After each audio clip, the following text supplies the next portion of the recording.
na ito po yung speaker natin kung saan po ay pagkabit ng magnet. Ayan po, dapat po may kawayan kayo. Ito po yung paggagawa natin kung saan po yung maglalagay kayo ng panggitna. Ganito lang pong gagawin nyo. Ang ilalagay nyo pong kalang kawayan. Ayan po, para po ngayon hindi dinitikitan ng magnet sa mga nag-a-assemble po dyan na ito lang po.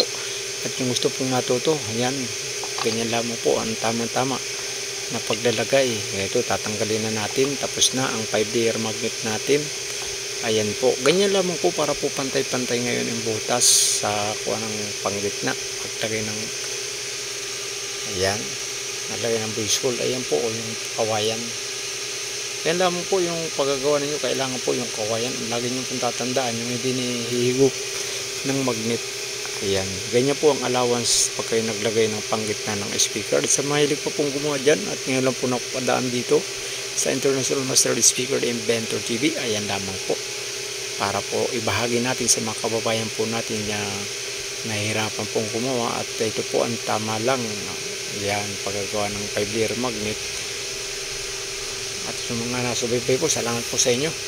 Sa mga nagawa po ng maraming magnet na ito lang po ang simple pagkagawa natin. Kawayan po ha. Tandaan po ninyo, kawayan. Yung inyong ilalagay para po ngayon hindi po dumikit sa bakal. Ayan po yung solusyon sa mga problema po na may nagawang speaker na nag-a-assemble na kawayan po sa mga probinsya. Kung nasa probinsya ka, ito po ang gawin mo para po ngayon hindi po didikit ngayon yung bakal sa panggitna. Ayan po yung allowance po, ganyan lang po yung allowance po kayo na lalagay ng panggitna. Lalagyan nyo po ng kalang na kawayan. At sa lahat po na nasubaybay, ito po lang yung paglalagay natin ng alignment sa speaker.